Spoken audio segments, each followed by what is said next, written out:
Good morning, Hallowed family. This is After Dawn, the show where we sit around and have a cup of coffee with the cast, crew, and creators behind the Hallowed Haven Studios productions.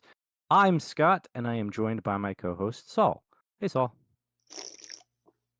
Yes. Hello.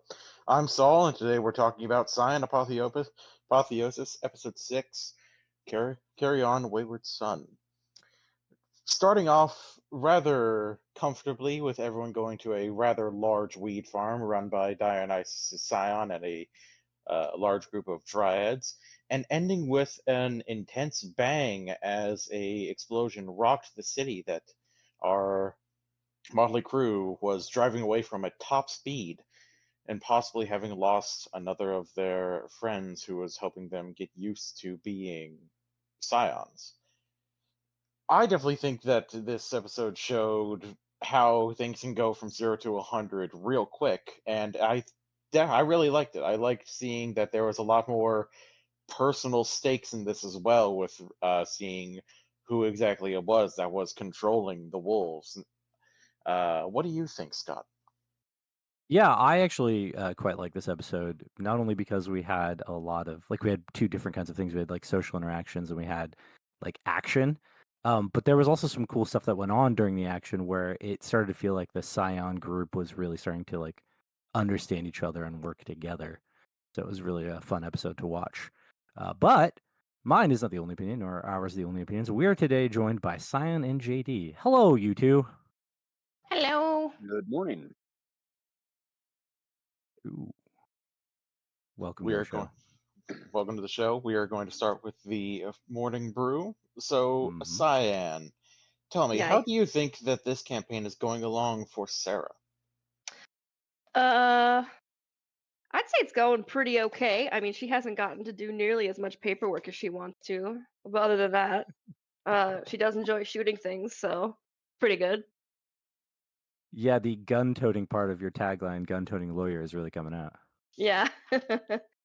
I'm really glad I could help with that. Yeah, Yes. we'll talk about that in a little It's bit great. too. Because that's one of the key elements to Sarah in the show. So, JD, this is your first time on our show. Welcome, and let me ask you, how would you explain Vidar to our listeners who maybe aren't necessarily familiar with Norse mythology? For those who aren't familiar with Norse mythology, Vidar is, at his core, he is the guy who is responsible for cleaning up behind the rest of the crew. Uh, in the prophesied fall of the gods Ragnarok, Vidar is the guy who avenges Odin's death. He is one of the survivors of Ragnarok and is tasked with building the new world afterwards.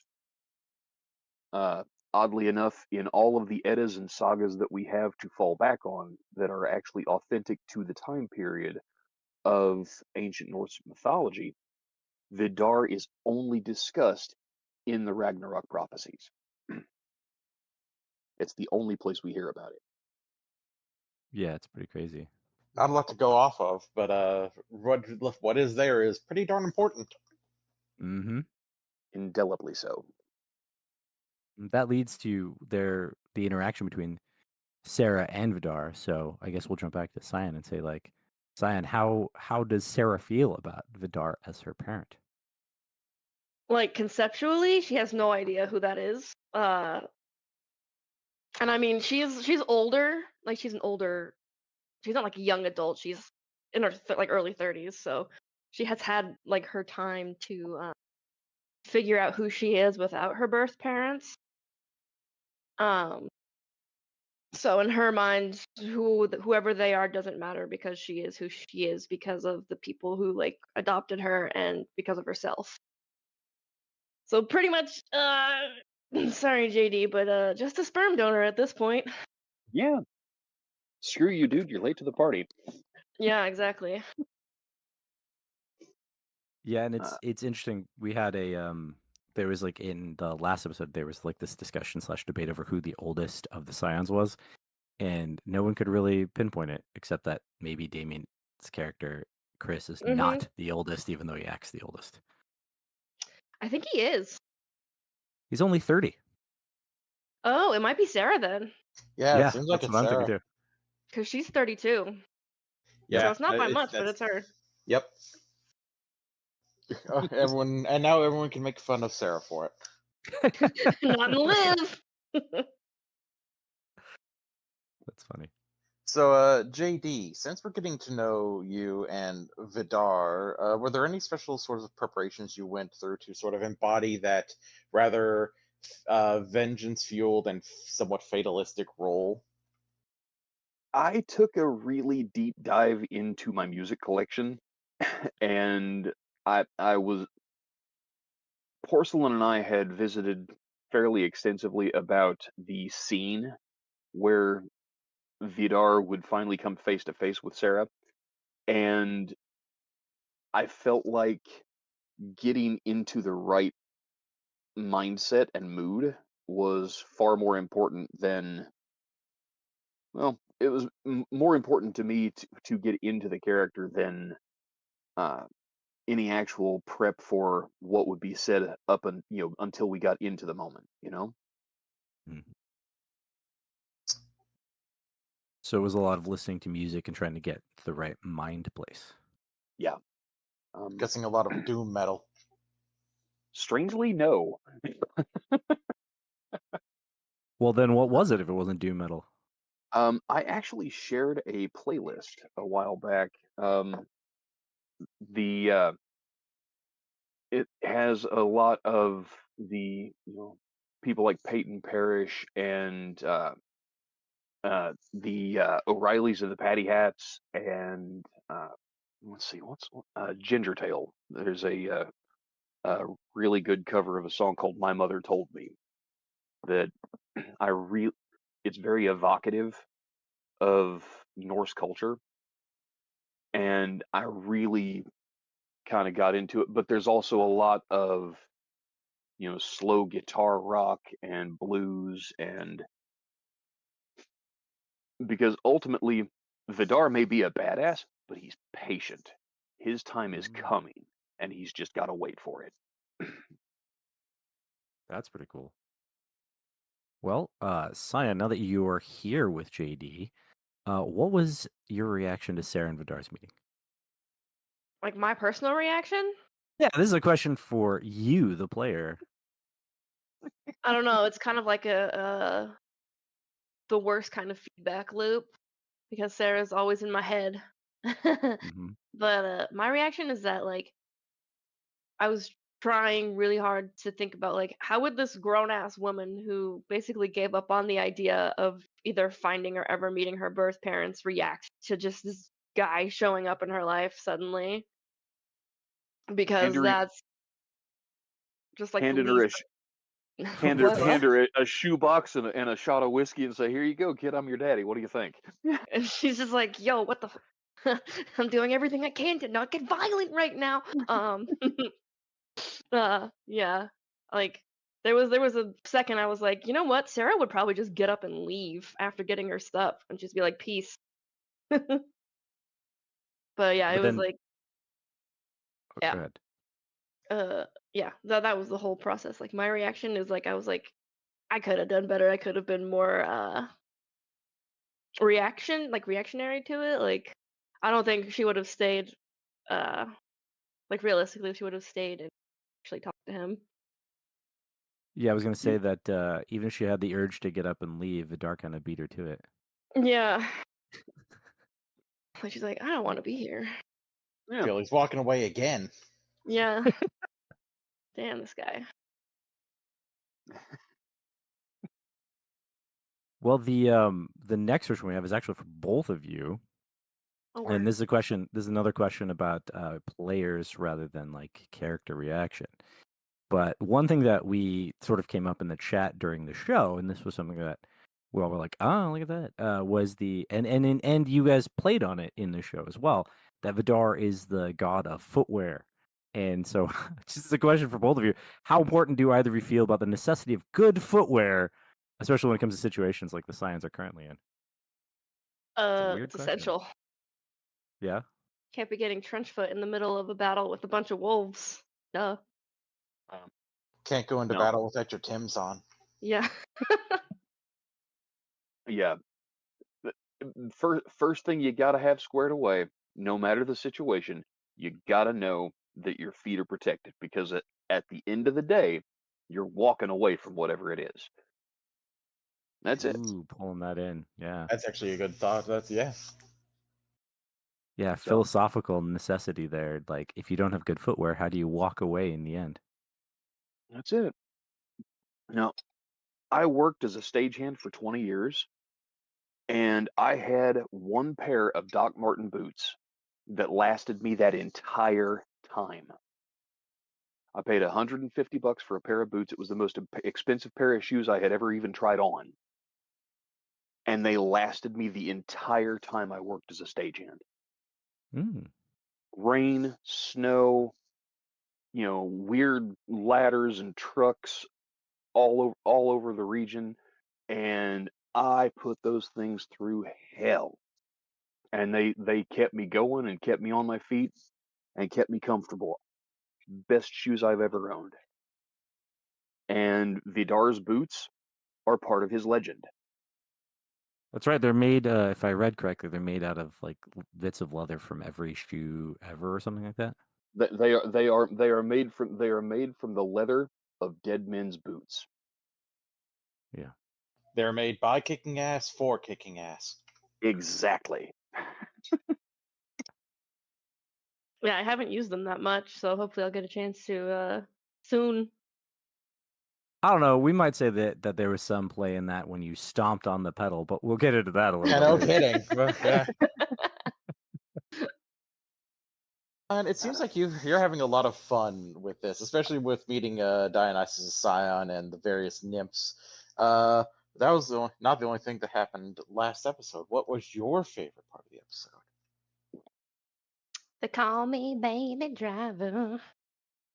Just the whole driving scene. I was like, I have 3 dice for this. I'm not gonna do And very yet, well. Yeah, and yet, I didn't get less than 7 successes for any of my drive rolls. I think you had I w- 4 at one point, but still 4 on oh 3 dice, right? It's still yeah. impressive. Yeah. I love Actually, I think Scion. yeah, it was ridiculous. Like I still like I didn't get less than I had dice. Like No, it was crazy. but even that 4 felt like disappointing in comparison to the other rolls you'd had all Yeah, night on that particular section. I was like, I'm sorry guys, I failed you. I didn't mean to do so poorly on this roll. Like I mean, I guess I technically critted, but still, I'm sorry for being so pathetic. it's just a lower crit. It's not 18 successes crit. Oh yeah, just a disappointment. Sorry, y'all. Right? Sorry, everybody. Uh, That's a sigh of a disappointed father. uh, I just can't believe that you let your people down that way. That's just Stop! I'm already dead. Yeah, I Oh was no. when we formulated that question, I was like just watching a show and you were having a good time, so I was like, "Oh yeah, I'm gonna." But then I was like, but then more stuff kept happening, so I was like, "Oh, I think we should just ask her what her favorite part was rather than talk to her about the funness in the beginning of the episode." I just love the whole game. I'm really upset that it's gonna like stop. I have to talk to BP about that. Yeah, right? Like, what are these stupid stories with conclusions? Who needs conclusions? Not me. We're gonna go on forever and ever.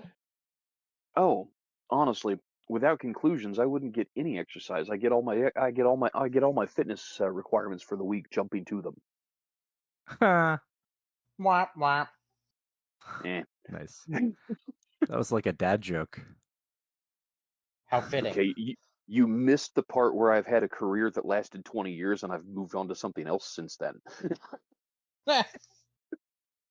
No, I didn't miss that. I was just joking about being the dad here and also making a dad joke. Very fitting. Yeah. Oh yeah. Uh, Well, back to asking both of you questions since we're still getting to know you both as players. What song right now causes both of you to start dancing, singing, and generally jamming along when you hear it? Killing Me Slowly by Bad Wolves. I don't know that I've heard that one. I'll have to check Just it out. the irony in that is just making me laugh. I'm Kind of kidding. is, yeah.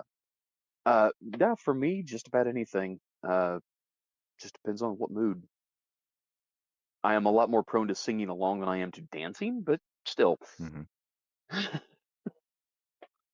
Yeah, I old mean, war injury. I stepped on a landmine, blew off both feet. They sewed on two left ones by mistake. I don't dance. Oof. mhm, mhm. It I had two songs stuck in my head during the episode because the first one started in the moment that BP announced the name of the episode, and I was like, great, now that song is stuck in my head. Which was "Carry On, My Wayward Son." So that was stuck in my head for a little while until Chris started jumping around, and then I made a joke about him being a gummy bear, and then that was stuck in my head for the rest of the night. That one is the worst earworm. Isn't it? Yes. I don't know. Whenever the Scions are getting into actions, I just always think of AC/DC songs. I mean, that's a good way to go. Actually, on the note of music and songs, then, what is Sarah listening to when she's toning out Oliver's audiobooks? It's got to be something loud. She's listening to her own audiobooks. Really? Okay. Yes. And what are Like, those? The inquiring minds would like to know. she's listening to sci-fi books. yes. Yeah. So she's Okay. out there running from giant scary wolves, and she's listening to some story that involves giant scary wolves I mean, in sometimes there's space. wolves in it, but they're usually in That's space, space. so they're far away and they Okay. can't. I've gotta ask. Mhm. Mhm. Who is Sarah's favorite author, and who is Cyan's favorite author? Ooh. Uh, Are you cross contaminating there, or does Mm. Sarah have her own tastes on the subject? well, I defined Sarah's favorite author as Robert Heinlein, but I don't have Yeah. one personally. Just anything that'll hold still long enough for you to look at? Yeah, pretty much. I can get behind that. Yeah. Well, then it sounds like Sarah has probably like that if that's her favorite, then I guess the real question is like which of his books is her favorite? And that's a hard question for you to answer, I guess. Because that's a hard one for me to answer about myself. I mean, I've read a bunch of books by him, which is one of the reasons I chose him because I'm like, I know who this is, and I've read their stuff. Mhm. Uh, Probably The Moon is a Harsh Mistress. Ooh, see, that was my favorite for a long time. Yeah. Till I read Double Star, then that became my favorite. See, I haven't gotten to that one yet, so Mm. it might change. Maybe. Moon is Harsh Mistress is a pretty good one. Mhm. Mhm. You wanna ask the next question, Saul, or do you want me to keep To. going down our list? I would like to know from JD. Yes, sir. We would like to get people into applying to play as SPCs. How did you manage to become an SPC for Hallowed Haven? I have actually spent the fall last year trying desperately to get my schedule to line up so that I could participate. Uh, there was a Halloween one shot of Death House, and I had originally scheduled to be part of it. And then I had something come up at work. I had somebody quit on my staff, and I wound up having to work the night that they were going to record, so I had to skip. I wound up I was able to give enough notice though that they thanked me kindly and said, "Hey, how would you like to help out with the Cyan game we've got coming up? You said you're going to have some time off from work in the wintertime, right?" So there I am.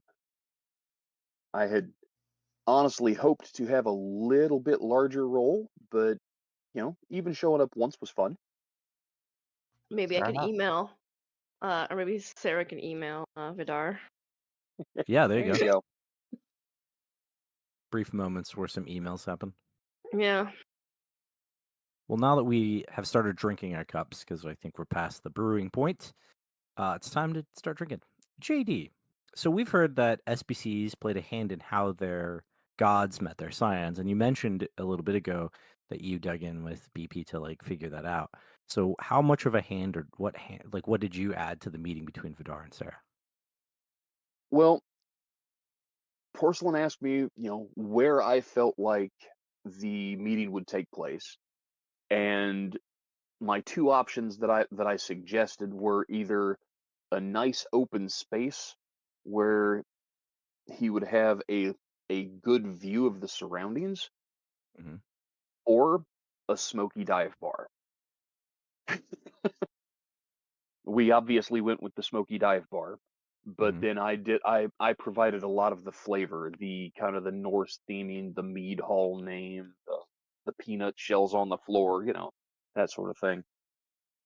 Uh, I think the thing that surprised Cyan the most in the moment was when the art for Vidar was provided, and he was described as being this fairly normal looking guy in a polo shirt in the biker bar with all these tough looking guys with their leathers and stuff. Yeah, I think Because everyone noticed that too. Sorry, go ahead and continue. I was just adding. well, that was done intentionally. Um, one of the resources for Cyan actually describes Vidar as being active when he is active in the world, he takes a role as a professional. He is not a hoodlum, he is not a hellraiser. He is a patient, methodical, plotting man. And so the idea of, yeah, this is the kind of place that he likes. It's the atmosphere, but that's not who he is. So he very very much went for the professional appearance. Mhm. So, and the juxtaposition of putting him in that setting was a lot of fun.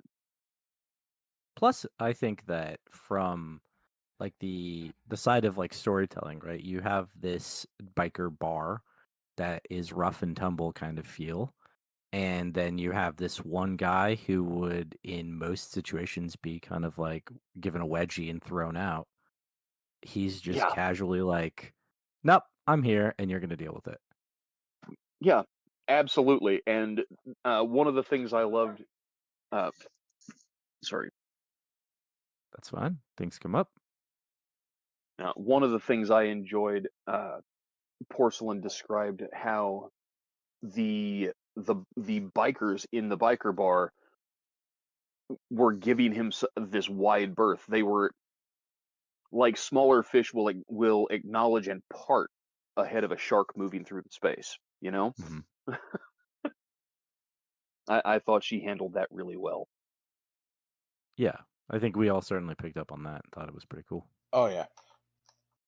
So, So, Cyan, Yes. we know that Sarah is supposed to survive at the end. That is her job given to her by Vidar. How worried are you and how worried is Sarah about the rest of the crew, especially given how things are heating up quite rapidly? Just from like the fact that people are like dying a lot, she's really worried. If anything, she's like, okay, nobody leave this padded room. I'll go do everything. You guys stay here. I mean, that's what if she could, that's what she would do. I mean, it certainly seems like she's the only one that's supposed to survive, so the rest of them, like it's like a thing, right? You have that play with fate, right? If you're fated to survive, then like how immortal are you? But then at the same time, is it really a fated thing, or is it just like the order you were given? You know? Yeah. Just they've never said that she's immortal, just that she's gonna be the last one that lives. So it just means she's gonna be the last to die. But they don't say when, which is really unspecific. It's like I hate this. I hate it here. It's kind of like the dichotomy of like, if you're fated to survive, should you just go into battle without armor, or do you need the armor just in case that fate is wrong? Right. It's like that movie. I forget the name of it, and I can't even name all the actors of the movie where the guy finds out they mix up. Like he's like goes in for the hospital to get like a test, and they mix up the blood or whatever, and he's told that he's gonna die in like a short time. So he's like a cop, and he just does everything he can to get killed in line of duty so he can get the insurance for his family, and like lives through every single crazy thing throughout the whole movie. I don't know what that movie is, but it sounds awesome. It Yeah, Yeah. it's does. pretty good. Yeah, it was a good movie. But then then in the end he finds out that they mixed it up, and he's actually totally fine and not gonna die. That other guy though. Whoops. Yeah, that other guy. It's Whoopsie. Uh, I have another question, but this one's for JD. Okay. So we know that Vidar was that sort of that head of the pack, or like just sort of that "don't mess with me. I'm the most important one and the most powerful one here at the bar." Where the hell did he go when he went into the back of the bar? Okay, so there is a fantastic trope in Cyan called a touchstone, right? It is an iconic connection between places and things in the mortal world that connect to the overworld. And this bar is a touchstone to the iconic destination of the Mead Hall or the Great Hall from Norse mythology. So he just went through that doorway and passed from the mortal world into the overworld. So He literally left the building by walking into a broom closet. I was gonna say, so you were just like, all right, kid, I'm done with you. I'm gonna go get a real drink. And left to Yeah. another bar. Time for Yeah. the real shit. If Yeah. you don't have anything else to ask, then I will be on my way. It's not cool for me to hang out here for long. yeah, it was a pretty cool like walk through the broom closet, disappear kind of thing, and then like, oh, it's just a regular as broom closet for everyone else.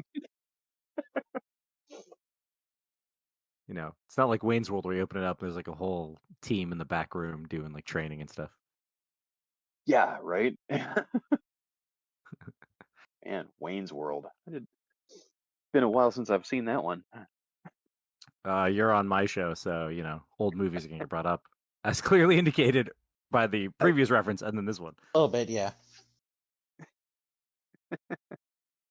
I also have a question for JD.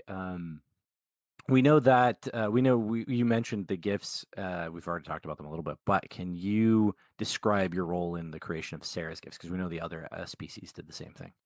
The boots and the handgun both came straight from me. When Porcelain and I were originally talking, I had mentioned maybe a sword, and she pointed out that Sarah did not have anything on her character sheet for melee combat. She was going to be she had marksmanship instead. So we went with the handgun. And one of the things that I have always had fun with in the Scion games that I've run is tormenting my players when they do silly things like discharge a weapon where people can hear it. Because you've got this whole mess of these massive Titan spawn monsters trying to kick your ass, eat your heart. You finally get all of that settled down just in time for the blue lights and sirens. So I decided that Vidar would plan accordingly, and he would make sure that his daughter was walking around with a gun that did not make noise, and thus avoided attracting attention. Silent vengeance is still justice. Mm-hmm. But It's interesting. Go ahead. the boots, though, yeah, I just Vidar's boots are storied to be able to kick through anything. So yeah, a set of boots for Sarah that would allow her to channel the holy rampage power just seemed fitting. Ooh, interesting. So yeah, I know Scion really, really well. Apparently. Well, the thing you said there about the gun, right? The thing Mhm. that always struck me is that when I looked into Vidar, because I admittedly didn't know much Um, they call Vidar the silent ace or the silent aesir. Hmm. And I found that interesting that you were like, this gun that doesn't make noise. I'm like, interesting. Yep. Interesting indeed. A little bit of play on the god. Cool. Cool. I mean, everybody thinks of the Aesir, uh, their mythology, the stories about them, even the representations in pop culture. Thor is a loudmouth. He is big, he's bold, he's brash, he's out in front, everybody looks at him. Freyr is very similar. Uh, Balder is bright and pretty, and everybody looks at him. He is the center of attention wherever he goes. Vidar is the quiet one. He's the one that Mhm. sits in the corner and he plots and he plans. Drawing attention? Nope, not his thing. Mhm. His daughter needed something that would allow her to carry out her duties without drawing attention. Yeah, that's very clever. So I was thrilled that Porcelain went along with it and let her have it in that form. Mhm. I mean, I certainly think it's cool. But I now I think have a it's bad. question. Yeah. Now I have a question for Cyan though. What do Eh, you think? What do you think? What would make like for Sarah would make Vidar the most proud? Blasting a Fenris wolf with her silent hand cannon, or talking the beige squad out of some trouble with the police? I think it would depend on how impressively she did either of those things. Mhm. But probably talking them out of the police stuff because that's just a lot more subtle, but like still like super important. Yeah, I mean, tremendously. absolutely. Oh Very, shit, very did I much get so. the answer right? He's You here, did. so he I can get mean, back at me. You absolutely did. Oh yeah, sweet. that was the follow-up question was JD, any response to those thoughts? Yeah. Yeah. The Yeah, the well, s- I the kind of figured that. the second episode where the group has been taken downtown to the police headquarters. You're being held for questioning, and everybody's being given the third degree. What do you know? What do you know? What did you guys do? Oh my gosh, what did you do? And you figured out who to call. You pulled some strings, and you guys just walked away. It's like, you know what? That's the right way to do it. That was beautiful. I loved it. Cool. Good stuff. Yeah. Uh, Nice. we Yeah, have fair enough. we have a culture as gamers. Uh, the video games like D&D, so much of it is predicated on facing a challenge with violence. Right. Being able to think your way and talk your way out of a situation is so much more of a challenge as a player, and the fact that you popped that out just, I mean, right there on the spot, I was knocked out. I was super impressed. So I thought you handled that marvelously. Oh, it's just a little bit of coaching. The cops didn't have anything on us anyway. Yeah. So that patience thing comes in. No, but you're absolutely right. I mean, I do like that some of the newer games are moving toward like this idea of things being called conflicts rather than being called like combat. And then the rules would apply to a social situation as well as like a combat situation. Then it sort of Mm, diversifies how you handle problems, right? absolutely. Mm-hmm. Yeah. Talk no jitsu. Yeah. The strongest of the jutsus. Yeah. Yeah, and like in my game design too, I also try to incorporate that because my game Maximum Apocalypse, there's like I want to be like I've been that guy who was the social character who like a fight breaks out and then they just kind of go, I just have to like hold back and be like, well, I'll just stay over here and not do anything, and so I had to like work that in, and so I like that games are starting to recognize that that's not the only way to solve any problem or to every problem rather. And you did a good job of that. I actually also thought that was like very neat. Instead of just trying to like sit around or like fight your way out, it was like, okay, how do we get out of this? What can Sarah do? So good job. I should just talk to BP and see if I can get like a merit that gives me +2 dice every time I do something to avoid combat. You're playing Cyan. You'll have plenty of dice eventually anyway. Okay, fair enough. Fair enough. Uh, Speaking of combat, Mhm. well, conflict, Cyan, chat Mhm. wants to know what's Sarah's biggest act of vengeance? Like all at once? Like Well, in just her whole life. yeah, what's the most like vengeful thing she's ever done? Oh my gosh, getting into some backstory stuff. I have a whole Google Doc for this.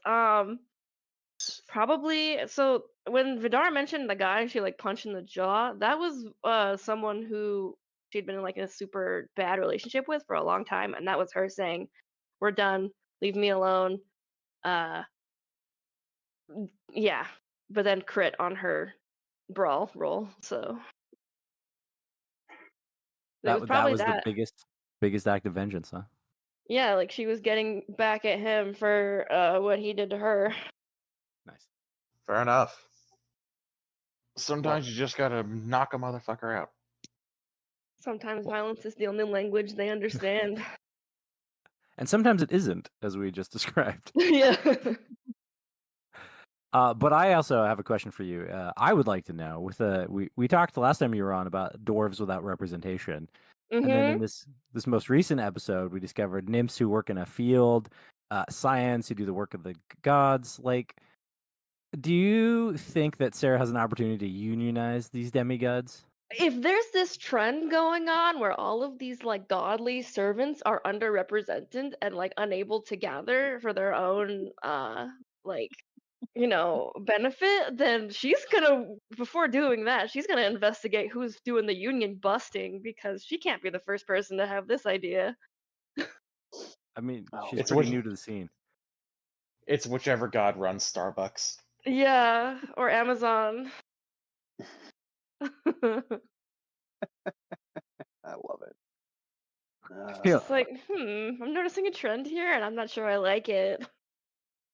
yeah, it's like a question, right? Because who runs Amazon? Is it Mercury or is he just an employee? You know?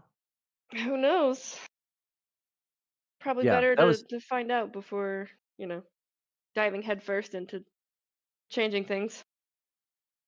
Yeah, I was thinking of this question when the nymph scene was going on. I was like, okay, we have the dwarves, now we have these nymphs, and then later it was like God, like the Cyans doing work for the gods. I was like, man, it sounds like Sarah's got a lot of work ahead of her. But now I have another question for you. Did you expect to drive like you were a character in Fast and Furious? I did not. That was on the list of things I expected to happen. That was just not on it. Uh, but the fact that it did happen is really cool. Yeah, like I wanted to see what your reactions were to all of that being like that character, and suddenly you had this really important role. Like, oh dang, I gotta figure out a way to justify this because this is cool enough it should be justified. Probably like a getaway driver at some point. Mhm. Before everything that happens before you're 18 doesn't count anyways. It's fair. well, sure. We'll just roll with that. That's fine. No worries. I'm gonna just say again, I am so pleased that I lived through the stupidity of my youth before the advent of the cell phone camera. Mhm. My worst shenanigans were never captured on film. Yeah, like my wife, like most other women in the world, like watching documentaries on serial killers, Mhm. Yeah. and so we were talking about the most recent one. She was watching Dahmer or something, and I was like, the interesting thing is that, like, because she it was like a question like, why aren't there still serial killers? I'm like, see, the thing is that there probably are, but they get caught so fast nowadays because the internet and things like they get like one, and then they're like arrested immediately. Mhm. Yeah. Posting Committing pictures of crimes their is a lot victims online. harder. Yeah, it's a lot harder these days to commit crimes. Yeah, Or, you just have your cell phone with you while you commit crimes, and the police can just like call your carrier and be like, "Was this person here at this time?" And they'll be like, "Yeah, that's where their cell phone says they were." yeah, right? It's like this thing about in our youth, like nowadays you try to do crazy driving like that on the road and it's gonna end up on WorldStar or some other website and you're just gonna get found, right? Yeah. World Star. Yeah, I just threw out how old I am. Is that even a Mhm. thing anymore? I don't even know. I think it's ridiculousness now. I don't know. I don't watch cable television. Was WorldStar on cable television? Jeez. How old am I? For our Sometimes you very just, eyes. yeah. Yeah, no, I bet it just becomes a TikTok nowadays. That's basically what happens to it. Oh Yeah. man. Yeah, probably. JD, Yes. got an important question for you. Should we expect to hear Vidar or hear from Vidar again? He is the silent, so he might just be watching from the corner, plotting, as you said. You know, Porcelain has not talked to me about coming back on.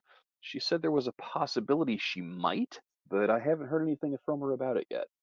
So, Hmm. Well, fortunately for you, she does listen to these episodes. So now that she hears that that might be a thing you're reminding her of, maybe we'll see you again.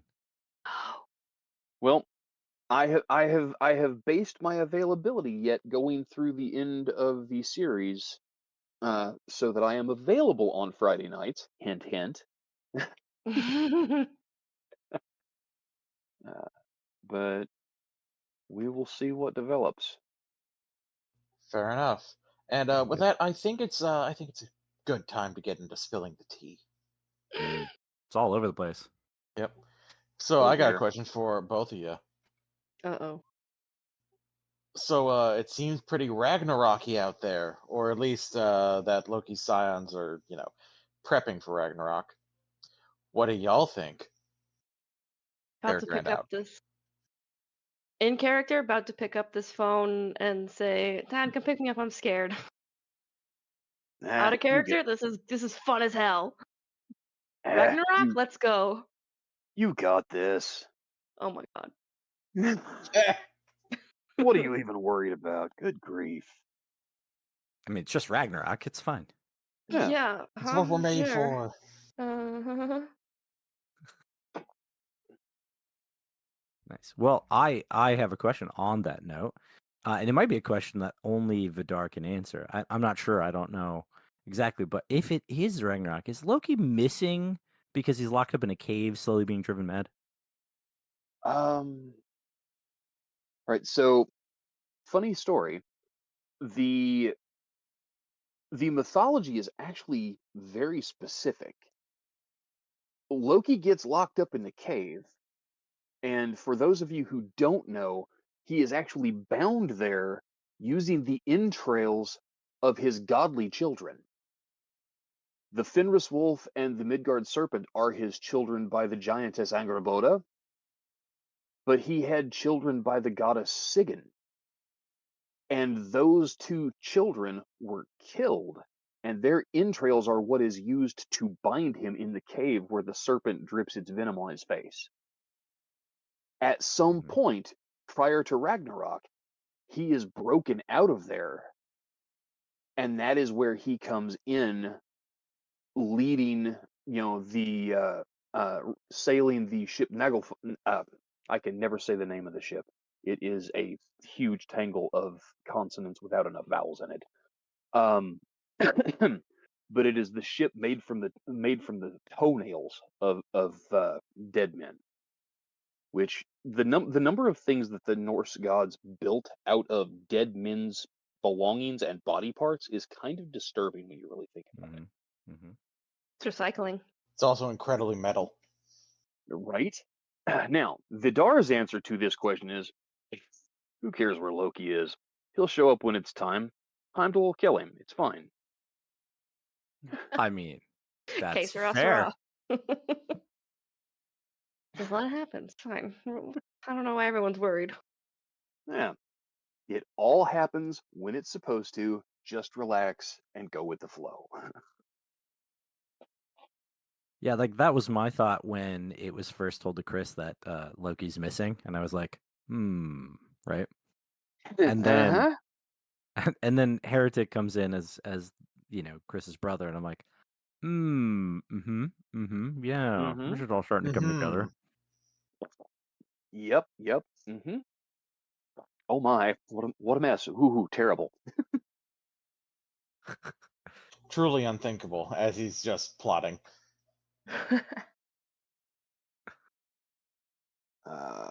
So, do you want to ask this question? You want me to Would continue? like to ask this question. Go for it. So, speaking of Chris's brother, who apparently controls the wolf, if he's the one controlling the wolves, Cyan, who do you think is the knife-wielding antagonist? Probably a lieutenant of some kind. Interesting. Yeah, Okay. I taking mean, it's an notes. army. Gotta have ranks, right? Possibly, I will make a note. Mhm. Yeah, it's like curious on your thoughts on that because I assumed initially that was who that person was, and then now we've got this other, and now I'm wondering if there's not just like multiple wolf controllers in the show, right? Well, it seems like there's a lot of wolves. Like, is there a limit that people can control, or like there's a lot of questions here. There's a lot of unknowns. Things that we don't have answers to yet. Things we don't need Wink. answers to. Just Molotov cocktails and napalm. And driving really fast and hitting them with cars. Look, smoke grass, drive fast, eat ass. Let's go. See, personally, Hero is fun, Hero is great, Hero is the introduction to Cyan. It doesn't start to get really amusing and really hard on the storyteller's nerves until you get to Demigod, where instead of driving fast and hitting the bad guys with cars, you just pick the car up and hit the bad guy with the car. I hit him with a car. You're not even in the car yet. No, I'm picking it up and I'm hitting him with the car. I'm using it as a bat. Yeah, Bingo! Volkswagen Bat. It's Yeah. it's coming. Hang in there.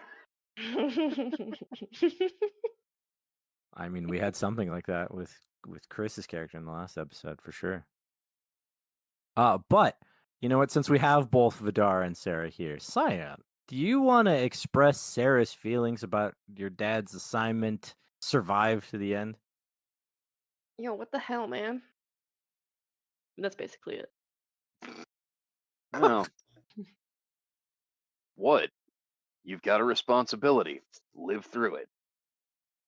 Yeah, well, I've decided it's a stupid responsibility, and I'll do everything in my power to die. That's a hell of an attitude to have. Sure When is. you're so petty, you decide to kill. You decide to get yourself killed just to say "fuck you." It's fine. There's a spare, probably. Oh, if there's one Yeah, Cyan, there's got to be and another. Yeah. That's the yeah, Odin way of and thinking.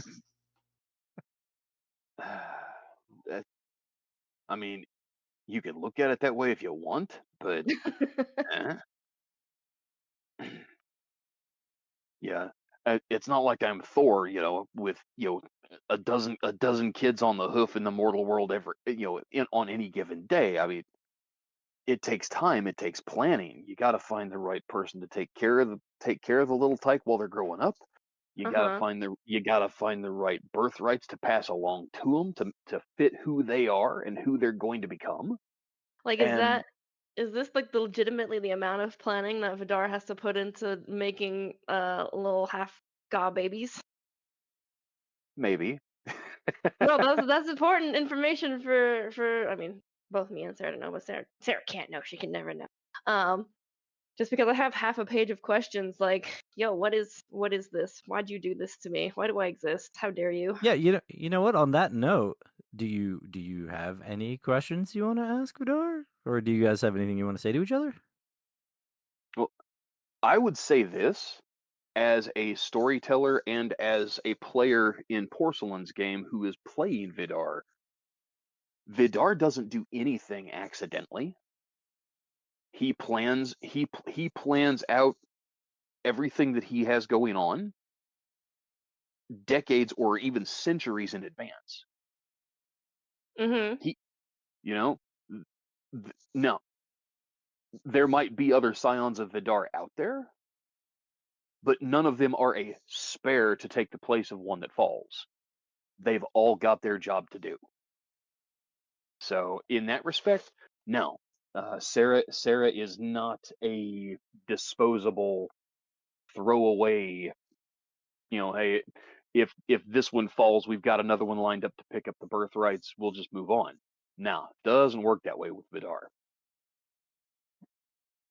Okay, but Huh?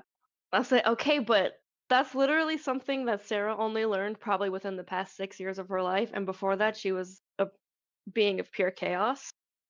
So it's just funny to compare the two Mm-hmm. in my mind. But that's all right because Vidar's plan encompassed that. Okay, yeah, everybody's got their wild oats and they've got to get that out of their system. Remember in that first session where I stepped in and Sarah met Vidar. Mhm. He told her I wasn't going to do this for another year or so, but I was able to get these ready for you, and the rest of your stuff will be waiting for you when you get where you're going. Okay, so he was still waiting for her to calm down. That's Mm-hmm. fair. That's very fair. She had to get her headspace into the right place to do what he needed to do.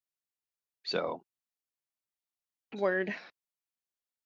Okay, next question. So is it normal for all gods to leave their kids until they're adults, and why? yes, it's completely normal. But why? All right. So you kind of got the short end of the stick here. These wolves found some way, or the people controlling them found some way to lead them to you before you had received your visitation. Up until you receive your visitation and get your powers, you're helpless. At the same time, could you imagine going up to a 3-year-old or a 4-year-old and unlocking the kind of powers that you have? The ability to punch through a wall or, shatter cinder blocks with your fist? Okay, but And this you're seems just like a flawed system, you know? Because it, just being out there by yourself without your godly parent with these creatures that have this ability. well, Like, up until now they didn't have it. oh, okay. That changes Mm. the context of the question a bit. This is a new development. This is why we are scrambling to adapt to what's going on. Oh, that's really sad too, because there probably are like the little kid scions, and the gods are like, oh no, what do we do with these guys? Yeah, Oh, the now I'm the fo- depressed. the force of having a god moving around freely in the world disrupts fate and destiny for everyone around them and for everyone that they come in contact with. Oh, The okay. more the more contact you and I have with one another, the more tightly you will be tied to me and to my Mm. destiny. I mean, it kind of seems like they are tied. Oh, We Mm. already start that way. But it's the difference between having your shoes tied just tight enough that you can slip your shoes off and on without having to untie your sneakers, or having them tied so tight that your feet go to sleep. right. Again with the footwear analogies. Sorry. Mm-hmm. It's it seems like a trend. I wasn't gonna say anything. So people have said multiple times that these like the scion traits can go further down like the family line. How common or how likely is it that Sarah's own spawn will be a scion of Vidar? That is an excellent question. It is also one that technically, JD, could answer if we were talking about my game. We were Uh, talking about Porcelain's game, and I really shouldn't step there. okay. Uh,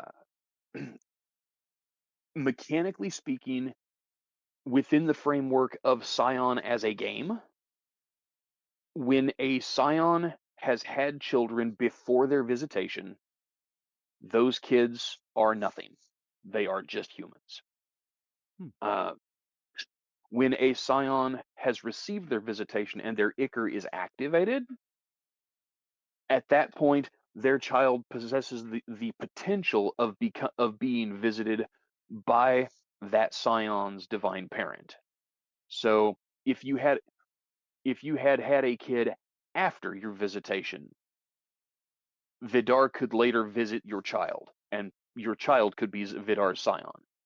However, if you survive through to godhood and undergo your own apotheosis, once you become a god in your own right, you could visit a child that you had had and bestow, and they would become your Scion. The Within cycle of Cyan. right. Within the framework of Porcelain's game, I can't say anything about what's happening to Sarah's child or what might happen. But mechanically, at least, that is how Cyan handles that. Oh, okay.